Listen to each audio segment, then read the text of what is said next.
কাকটা তোমার ঘরে থাকে? আমার ঘরেই থাকে। বাবা, কাকটা কি কথা বলতে পারে?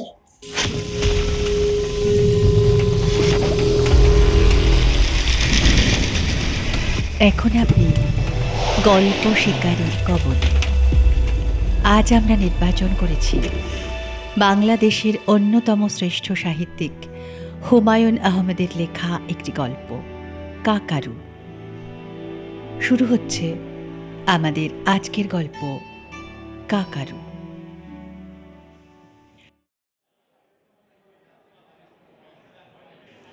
আশরাফুদ্দিন কাঁটাবনি পাখির দোকানে গিয়েছেন কাক কিনতে। তার মেয়ে সুমির জন্মদিনে তিনি একটা কাক উপহার দেবেন। সুমির আগামী বুধবারে 2 বছর পূর্ণ হবে। জন্মদিনের অনুষ্ঠানটা হবে শুক্রবারে। বুধবারে আত্মীয় স্বজনদের অফিস কাছারি আছে। শুক্রবার ছুটির দিন, সবাই আসতে পারবে। সুমির প্রথম জন্মদিনটা করা হয়নি। বেচারির হয়ে গেল নিউমোনিয়া।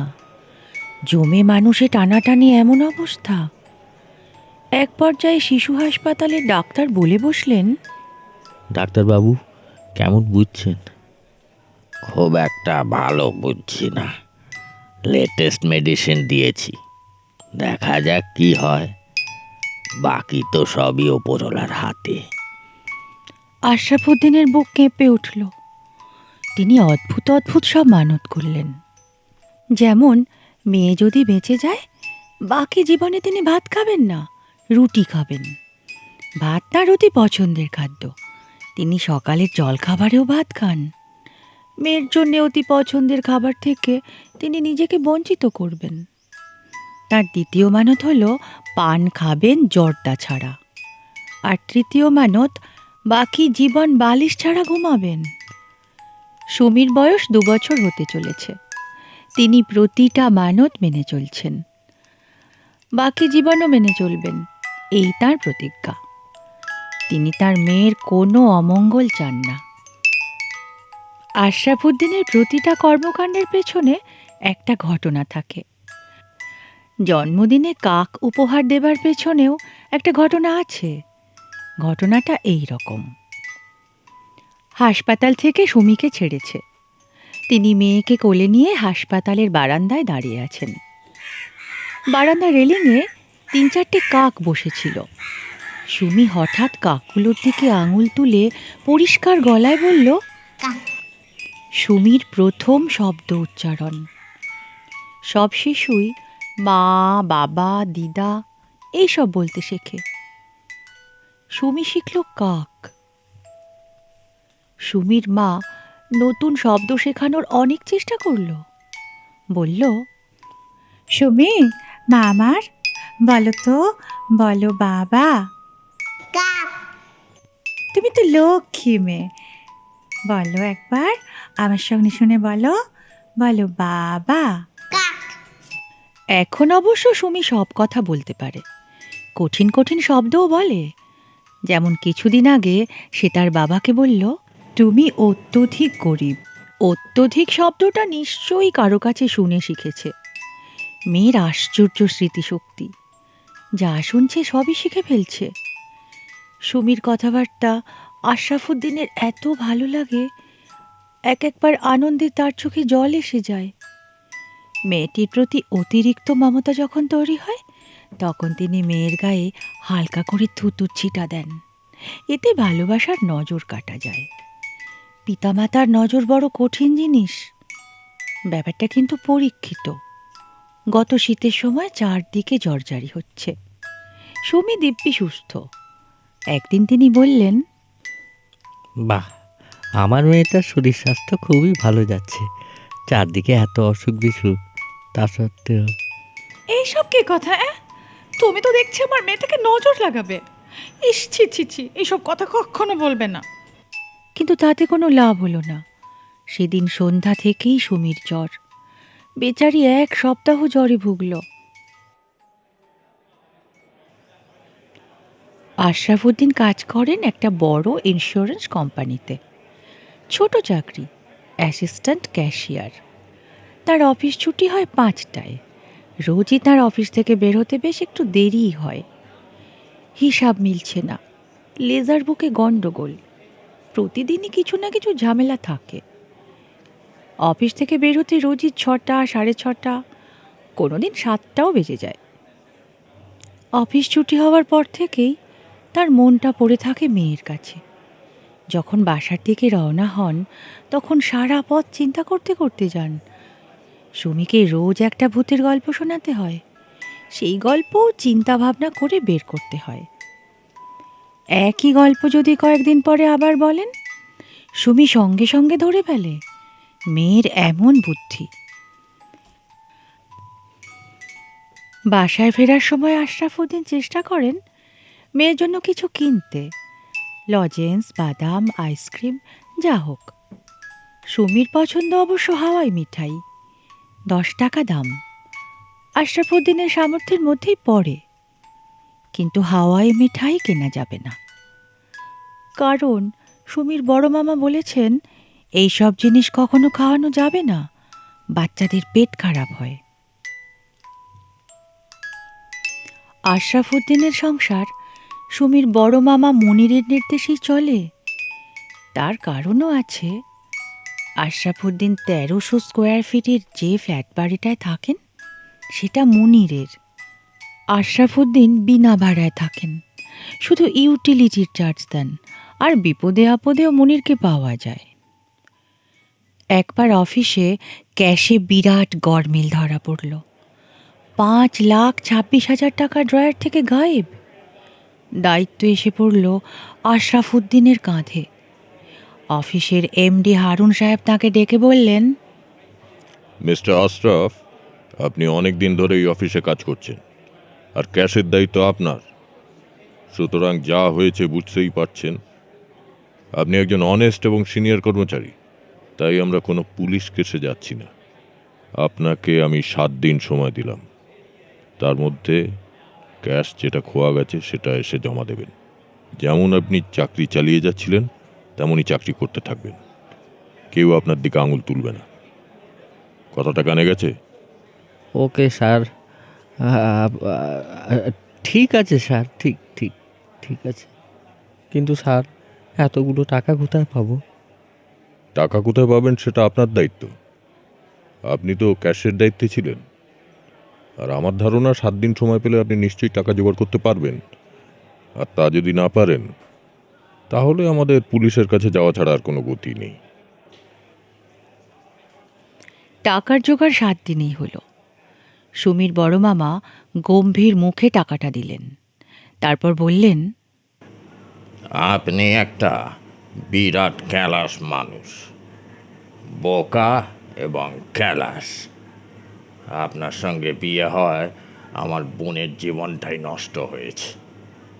হ্যাঁ, আপনি শুধু যে অপদার্থ তা না, অপদার্থের অপদার্থ। আশরাফুদ্দিন মুখ হাসি হাসি রাখার চেষ্টা করতে করতে সব কথা শুনলেন। মুখ হাসি হাসি রাখাটা ঠিক হয়নি। আপনি হাসছেন? অপদার্থ, এটা কি রং তামাশা হয়েছে? হ্যাঁ, বড় মানুষদের কোনো কথা ধরতে নেই, আর সেই বড় মানুষ যদি আত্মীয় হন তাহলে তো আরই না। আশরাফুদ্দিন সুমির বড় মামার কোনো কথাই ধরেন না, কোনো অপমান গায়ে মাখেন না। শুধু যখন বাসায় ফিরে শোনেন সুমির বড় মামা এসে সুমিকে নিয়ে গেছে, আজ সুমি মামার বাসায় থাকবে, তখনই বড় খারাপ লাগে, দুঃখে তার কাঁদতে ইচ্ছে করে। সুমির জন্মদিন নিয়ে আশরাফুদ্দিন ভালো দুশ্চিন্তায় আছেন। তিনি উড়ো উড়ো শুনেছেন জন্মদিন পালন করা হবে সুমির বড় মামা উত্তরার বাড়িতে। সেটা ডিউপ্লেক্স বাড়ি, বারান্দা থেকে লেক দেখা যায়। সুমি ওই বাড়িতে যেতে খুবই পছন্দ করে। সত্যি সত্যি যদি উত্তরার বাড়িতে জন্মদিন হয় তাহলে সেখানে তাকে অবশ্যই যেতে হবে। তবে জন্মদিনের উপহার হিসেবে কাক নিয়ে যেতে পারবেন না। কাক দেখলে অনেক আজে বাজে কথা সুমির মামা বলে বসতে পারেন। একটা উপহার কিনে দিতে না পারা বড়ই দুঃখের ব্যাপার হবে। কাঁটাবনের পাখির দোকানের মালিক বলল, কাক কিনতে চান? জি কাক? কাউয়া? জি কাউয়া, কাউয়া দিয়া করবেন কি? জন্মদিনে উপহার দিব। কাউয়া দিয়া উপহার দিবেন কেন? লাভবার নিয়ে যান, জোড়া 300 টাকা, খাঁচা ফ্রি। না দাদা, আমার কাওয়াই দরকার। আমরা কাউয়া বেশি না। বেচেন না কেন? কাউয়া তো পাখির মধ্যেই পড়ে না। পাখির মধ্যে পড়বে না কেন? কাক তো উড়তে পারে, কা কা করে গানও গায়। শোনেন, আপনি অন্য কোনো দোকানে যান, কাক কিনা কাকের গান শোনেন। আশরাফুদ্দিন কোথাও কাক পেলেন না। শুধু এক দোকানি বলল, হ্যাঁ, কাক আইনা দিতে পারুন, তবে 1000 টাকা খরচ লাগবো, 500 টাকা অ্যাডভান্স। কাকের দাম 1000 টাকা? জি, 1000। কাক ধরা খুব কঠিন ব্যাপার। কাক ধরতে গিয়া ঠক্কর খেয়ে মানুষ মইরা গেছে, এটা জানেন তো? 500 টাকা অবধি দিতে পারবো, এর বেশি পারবো না ভাই, আমি গরিব মানুষ। আগামীকাল আসেন, দেখি কাক জোগাড় করতে পারি কিনা। তবে কথা দিতে পারুন না, 500 টাকা দিয়া যান, কাক না পাওয়া গেলে ফেরত নিয়ে যাবেন। আশরাফুদ্দিন 500 টাকা জমা দিলেন। তার জন্য অবশ্য এগুলো অনেক টাকা। 500 টাকা? যাকগে, মেয়েটা তো খুশি হবে। মেয়ের খুশির কাছে এই টাকা সামান্য। যাক, কাকটা পাওয়া গেলেই হয়। আর কাকটা যদি না পাই, তাহলে তো টাকা ফেরত পেয়ে যাব। যদিও টাকা আদায় করা খুবই কষ্ট। শেষ পর্যন্ত কাক পাওয়া গেল। দাম পড়ল 570। 500 টাকা কাকের দাম, 70 টাকা খাঁচার দাম। আশরাফুদ্দিনের কাছেও মনে হলো তিনি ভালো জিনিস পেয়েছেন। স্বাস্থ্যবান কাক, গায়ের পালক চকচক করছে, চোখ ঘন লাল। কাকের চোখ যে এমন লাল হয় তা তিনি জানতেন না। এত কাছ থেকে এর আগে তিনি কখনো কাক দেখেননি। এই বিশেষ পাখিটা মানুষের আশেপাশেই থাকে, তবে কখনো খুব কাছে আসে না। আশরাফুদ্দিন তার ফ্ল্যাট বাড়ির কলিং বেল টিপলেন ভয়ে ভয়ে। সুমির মা দরজা খুলে কাক দেখে কি বলবে কে জানে। হইচই যে করবে তা বলাই বাহুল্য। তৎক্ষণাৎ কাক ছাদে নিয়ে ছেড়ে দিয়ে আসতেও পারে। মেয়েদের কাছে কাক হলো অমঙ্গলে পাখি। দরজা খুলল কাজের ছেলে রফিক। সে দাঁত বের করে বলল, বাড়িতে তো কেউ নাই। ও আচ্ছা, তা গেছে কোথায়? সুমির বড় মামার বাড়িতে? হ্যাঁ। তা অসুবিধা নাই, তা থাকুক। ওই বাড়ির তো সব ঘরে এসি আছে, সুমি আরাম করে ঘুমাবে। আপনার হাতে এইটা কি কাউয়া নাকি? হুম। কাউয়া দিয়ে কি করবেন? হে, এমনি আনলাম, সুমি খেলবে। মেয়েটা আমার। ঠোক্কর দিবে তো? ঠোক্কর দিলে দেবে, একটা শিশু নানান ঠোক্কর খেয়েই তো বড় হয়। তুমি কাকটাকে একটু জল দাও, আর কিছু খাবারও দাও। কাউয়ার খানা কই পামু কন? কাউয়া তো খায় আবর্জনা। ভাত আছে না, ভাত দাও, আর আমাকেও 1 কাপ চা দাও। আশরাফুদ্দিন কাক নিয়ে তার ঘরে ঢুকে গেলেন। তিনি পশ্চিমের ঘরটায় থাকেন। সুমি তার মার সঙ্গে শোবার ঘরে ঘুমায়। আশরাফুদ্দিন রাতের খাবার খেলেন। আয়োজন ভালো না, তবে তৃপ্তি করে খেলেন। অনেক দিন পর আরাম করে টিভিও দেখলেন। একটা হাসির নাটক, 3 বন্ধুর কীর্তিকলাপ। 3 বন্ধুর একজন মহা বোকা। বোকাটার কাণ্ড দেখে আশরাফুদ্দিন শব্দ করে হাসলেন। সুমির মা থাকলে তিনি শব্দ করে হাসেন না। সে যে রাগ করে তা না, তারপরেও কেন যেন হাসি আসে না। আশরাফুদ্দিনের স্বভাব গরমেও মশারি খাটিয়ে ঘুমানো। মশারি না কাটালে কি ঘুমানো যায়? মশারি না থাকলে আবার আমার নিজেকে ন্যাংটা ন্যাংটা লাগে। সুমির মা, সে আবার মশারির ভেতর ঘুমোতে পারে না, তার নাকি দম বন্ধ লাগে। যত সব। আশরাফুদ্দিন মশারির ভেতর ঢুকতে যাচ্ছিলেন, ঠিক তখনই খাঁচার ভেতরের কাকটা ছটফট করে ডানা ঝাপটালো। তারপর পরিষ্কার মানুষের গলায় বলল, স্যার, ঘুমিয়ে পড়লেন নাকি? আশরাফুদ্দিনের মনে হলো তিনি ভুল শুনেছেন। এরকম ভুল মানুষের মাঝে মধ্যে হয়। আশেপাশে কেউ নেই, তারপরে মনে হয় কেউ একজন কথা বলছে। আশরাফুদ্দিন ভীত গলায় বললেন, কে কে কে কথা বললো? স্যার, আমি। তুমি তুমি সত্যি সত্যি কথা বলছো? আপনার কাজের ছেলেটা আমাকে জল দেয়নি, তৃষ্ণায় মারা যাচ্ছি, কোনো খাবারও দেয়নি। আর সে যে বলছে আমরা আবর্জনা খাই, এটা ঠিক না। খাবার পাই না তাই আবর্জনা খাই। শখ করে কেউ আবর্জনা খায়? সব কাকি কি কথা বলতে পারে?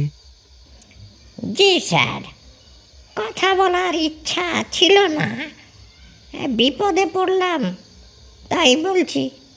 তৃষ্ণায় তো প্রাণ যাওয়ার উপক্রম। আশরাফুদ্দিন জল আনলেন। টেবিলে ভাত ঢাকা দেওয়া ছিল, ভাত আনলেন, একটা কলাও আনলেন, এবং সারাক্ষণই মনে মনে বললেন, আমি ভুল শুনছি মনে হয়, কোনো কারণে ধাঁধা লেগেছে। এরকম হয় মাঝে মাঝে। আমি তো আর কোনো মহাপুরুষ না যে আমি পশু পাখিদের কথা বুঝতে পারবো। খাঁচার ভেতর রাখা খালি কৌটোয় তিনি জল দিলেন। কাকটা ঠোঁট ডুবিয়ে ডুবিয়ে অনেকক্ষণ জল খেল। তারপর আশরাফুদ্দিনের দিকে তাকিয়ে বলল, 70 টাকা দিয়ে এমন একটা খাঁচা কিনেছেন, মাথা উঁচু করে বসতেও পারছি না। 100 টাকার খাঁচা একটা কিনলে আরাম করে বসতে পারতাম, ঘাড় ব্যথা হয়ে গেল। খাঁচাটা খুলে দেব? দেন, আর কলাটা ছাড়িয়ে দেন। আশরাফুদ্দিন খাঁচা খুলে দিলেন। কাক খাঁচা থেকে বের হয়ে গম্ভীর ভঙ্গিতে মেঝেতে কিছুক্ষণ হাঁটল, ডানা ঝাপটালো। আশরাফুদ্দিন বিড়বিড় করে বললেন, মনে হয় আমার আমার মাথাটা গন্ডগোল হয়েছে। অসম্ভব কিছু না, গরম পড়েছে, মারাত্মক গরম। গরমের কষ্ট এবং নানাবিধ চিন্তায় মাথার গন্ডগোল হওয়া স্বাভাবিক। আপনাদের তো ডাক্তার, কবিরাজ কত কিছু আছে, আমাদের তো কিছুই নাই। মানুষের মতো কথা কি তুমি একাই বলতে পারো, নাকি অন্য কাকেরাও পারে? আমরা সবাই পারি, আমরা সব সময় মানুষের কাছাকাছি থাকি, তাই ওই ভাষা শিখবো নাকি? তাহলে অন্যরা কথা বলে না কেন? সব কাক কথা বলা শুরু করলে তো দুবার কা কা করে ডাকলেই তো আপনারা বলেন গৃহস্থের অমঙ্গল। সেখানে যদি কথা বলা শুরু করি, যাকে এইসব বাজে কথা থাকুক। আপনার মেয়ে কই, যার জন্য আমাকে কিনেছেন? সে তার বড় মামার বাড়িতে। তার জন্মদিনের অনুষ্ঠান ওখানেই হবে কি না?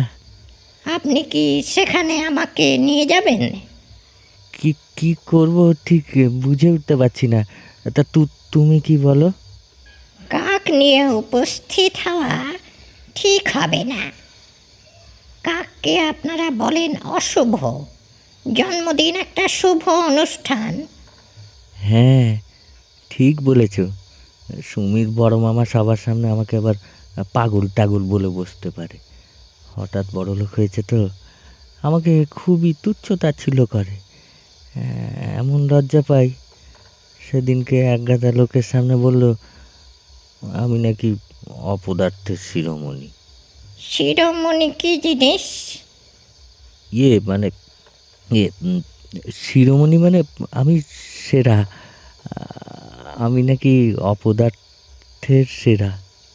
মুখের ওপর বলে দিন, কা কা কা, তুই গু খা। ছি ছি, এসব কথা কিভাবে বলি? আমার স্ত্রীর বড় ভাই বিপদে আপদে সাহায্য করে। কি সাহায্য করে? তার কারণে জেলের হাত থেকে বেঁচেছি। বিরাট ইতিহাস, শুনবে? মানুষের ইতিহাস শুনে আমার কি লাভ? ঠিক আছে, বলতে চাচ্ছেন বলুন। আশরাফুদ্দিন আগ্রহ নিয়ে অফিসে টাকা পয়সার গণ্ডগোলের গল্প শুরু করলেন। কাকটাকে দেখে মনে হচ্ছে সেও খুব আগ্রহ নিয়ে শুনছে, মাঝে মাঝে মাথা নাড়ছে। আশরাফুদ্দিনের মনে হলো এত আগ্রহ নিয়ে এর আগে কেউ তার দুঃখের গল্প শোনেনি। কাক বলল, টাকাটা ছিল কোথায়? আমার ড্রয়ারে ছিল। আমি ব্যাংকে জমা দিতে গিয়েছিলাম, কিন্তু 3টে বেজে গিয়েছিল তো তাই জমা দিতে পারিনি। আবার ফিরে এসে ড্রয়ারে রেখে দিয়েছিলাম। তালা দেওয়া ছিল না? ছিল। চাবি আপনার কাছে ছিল? হ্যাঁ। আর কারো কাছে চাবি নাই?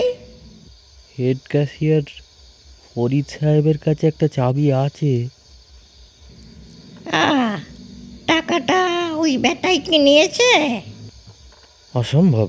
উনি একজন খুব বড় মাপের মানুষ, খুব নামকরা মানুষ, ধার্মিক মানুষ উনি। সবাই মাঝে মাঝে ভুল করে। তা অবশ্যই করে।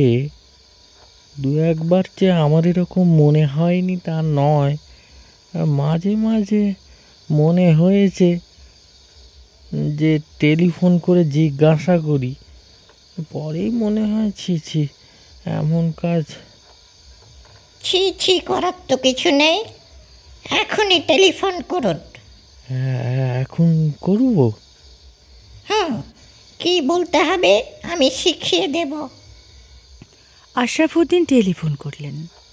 ফরিদ সাহেবই টেলিফোন ধরলেন। তিনি গম্ভীর গলায় বললেন, স্যার, আমি আশরাফুদ্দিন। ভালো আছেন স্যার? এত রাত্রিরে কি ব্যাপার? আমি শুয়ে পড়েছিলাম তো। কি বলবো স্যার, খুব রাগ করছেন। বলুন, কা কা কা, তুই কু খা। এটা কি করে বলবো? স্পষ্ট গলায় বলবেন। হ্যালো, কি বলবেন বলুন। কা কা কা, তুই মানে গুখা। কি বললেন?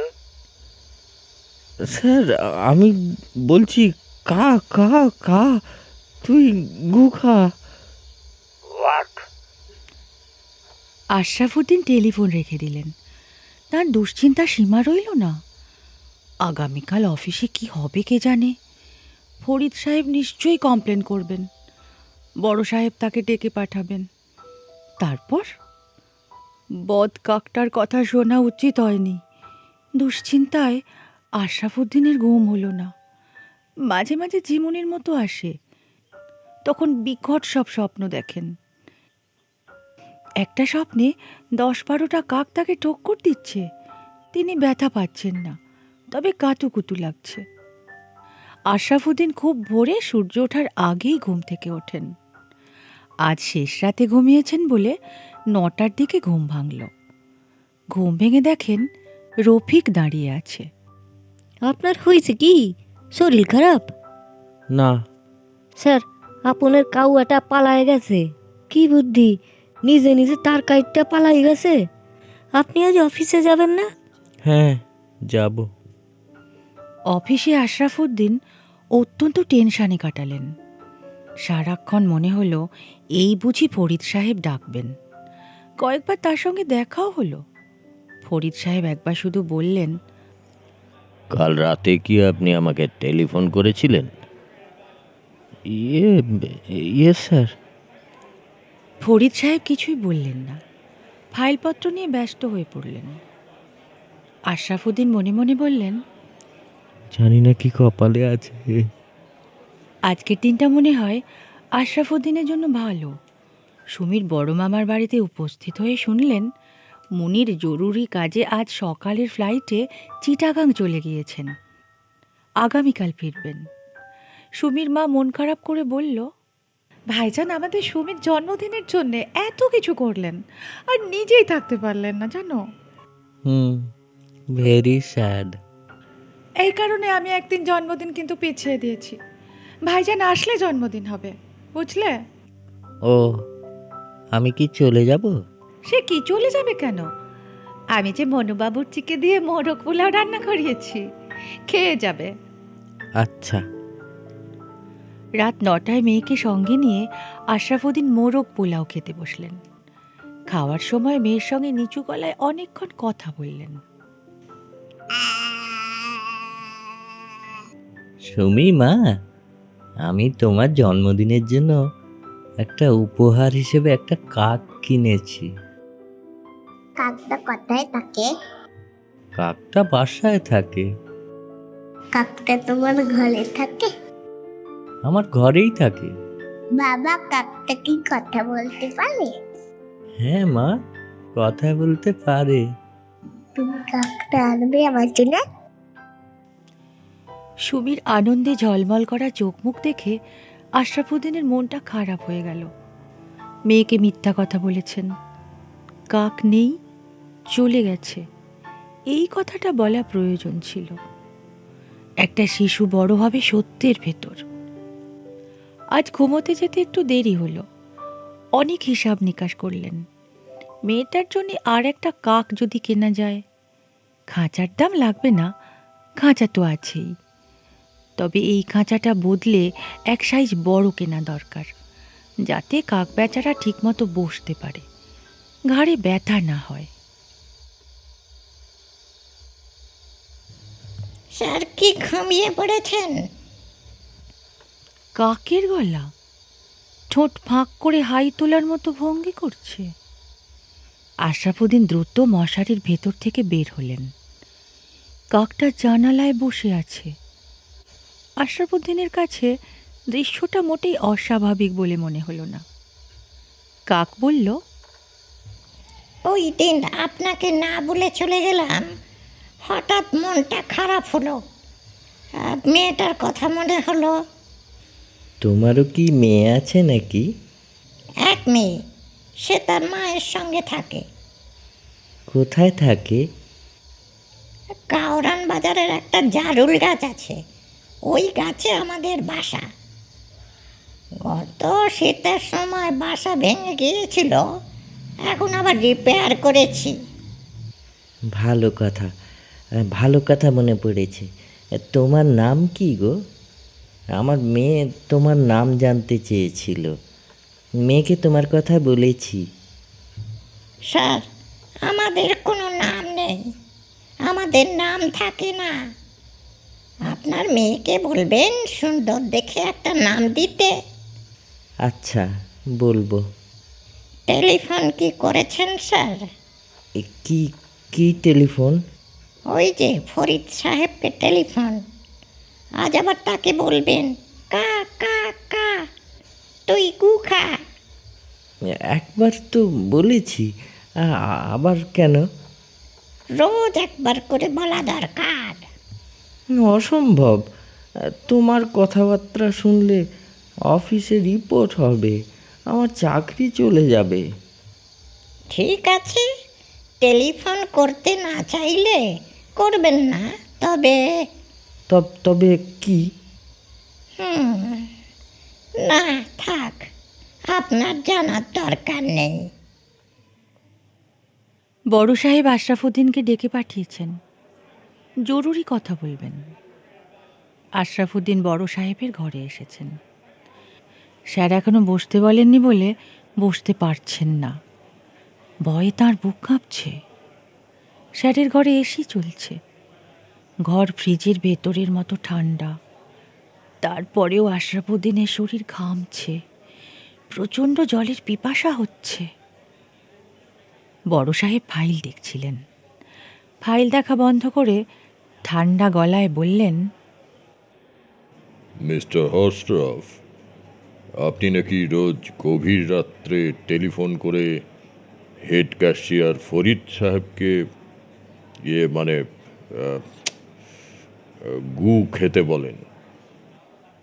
জি স্যার, বলি। আচ্ছা, কেন বলেন জানতে পারি কি? আহ, স্যার, আগে একটু চেয়ারে বসবো, দাঁড়িয়ে থাকতে পারছি না। বসুন।